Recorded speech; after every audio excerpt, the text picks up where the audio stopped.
So welcome back to my channel. So Sahana ಲಾಗ್ಗೆ ತಮ್ಮೆಲ್ಲರಿಗೂ ಹೃದಯಪೂರ್ವಕ ಸ್ವಾಗತ. ಸೊ ಬನ್ನಿ, ಇವತ್ತು ಯಾವ ಅಡುಗೆ ತೊಗೊಂಬಂದಿದ್ದೀನಿ ಅಂದರೆ ಪುದೀನ ಚಟ್ನಿ ಮಾಡೋದು ಹೇಗೆ ಅಂತ ತೋರಿಸ್ಕೊಡ್ತೀನಿ. ಮೊದಲನೇದಾಗಿ ಪುದೀನ ಚಟ್ನಿನ ನಾವು ಮುದ್ದೆಗೆ ಮತ್ತು ಬಿಸಿ ಅನ್ನಕ್ಕೆ ಹಾಕ್ಕೊಂಡು ತುಪ್ಪ ಹಾಕ್ಕೊಂಡು ತಿಂದರೆ ಇನ್ನೂ ಟೇಸ್ಟಿಯಾಗಿ, ಇನ್ನೂ ರುಚಿಕರವಾಗಿ, ಆರೋಗ್ಯಕರವಾಗಿ ಚೆನ್ನಾಗಿರುತ್ತೆ. ಮತ್ತು ಇದರಿಂದ ಪುದೀನ ಚಟ್ನಿ ತಿನ್ನೋದ್ರಿಂದ ನಮಗೆ ಬೇಗ ಹೊಟ್ಟೆ ಹಸಿವು ಸಹ ಆಗುತ್ತೆ. ಬೇಗ ಬನ್ನಿ ಇವಾಗ ಲಾಗ್ ಹೇಗೆ ಮಾಡೋದು ಅಂತ ಅಂದ್ಕೊಳ್ಳೋಣ. ಒಂದು ಬಾಂಡಿಗೆ ಎಣ್ಣೆ ಹಾಕ್ಕೊಂಡು ಅದಕ್ಕೆ ಬೆಳ್ಳುಳ್ಳಿ ಮತ್ತು ಒಣಮೆಣ್ಸಿನ್ಕಾಯಿನ ಹಾಕೋಬೋದು, ಮತ್ತು ಹಸಿಮೆಣ್ಸಿನ್ಕಾಯಿ ಮತ್ತು ನಾನು ಹಣ್ಣಾಗಿರೋ ಒಣಮೆಣ್ಸಿನ್ಕಾಯಿನ ಹಾಕ್ಕೊಂಡಿದ್ದೀನಿ.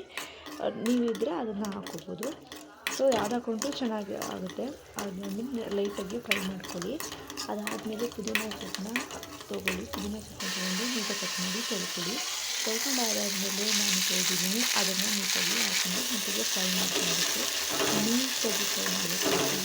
ಹಸಿ ವಾಸನೆ ಫುಲ್ ಅದು ಸಾಫ್ಟಾಗಿ ಹೋಗ್ಬಿಡುತ್ತೆ ನೋಡಿ. ಅದಾದಮೇಲೆ ನಾವೊಂದು ಮಿಕ್ಸಿ ಜಾರಿಗೆ ಹಾಕ್ಕೊಂಡಿದ್ದೀನಿ. ಆಮೇಲೆ ಹುಣಸೆಹಣ್ಣು, ಸ್ವಲ್ಪ ಉಪ್ಪು, ಆಮೇಲೆ ಸ್ವಲ್ಪ ಕೊತ್ತಂಬರಿ ಸೊಪ್ಪು, ಸ್ವಲ್ಪ ನೀರು ಹಾಕ್ಕೊಂಡು ರುಬ್ಕೊಳ್ಳೋಣ.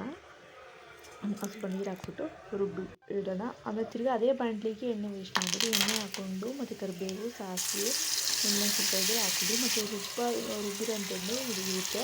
ಆ ರುಬ್ಬಿರೋದನ್ನ ನಾವು ಹಾಕ್ಕೊಂಡು ನೀಟಾಗಿ ಹಸಿ ವಾಸನೆ ಹೋಗೋ ಥರ ಫ್ರೈ ಮಾಡ್ಕೊಳ್ಳಿ. ನೀಟಾಗಿ ಹಸಿ ವಾಸನೆ ಹೋಗಿ ನಿಮಗೆ ಬರ್ತಾ ಇರುತ್ತೆ ಅವೆಲ್ಲ ಸ್ಮೆಲ್ಲು ಯಾವ ಥರ ಅಂತ.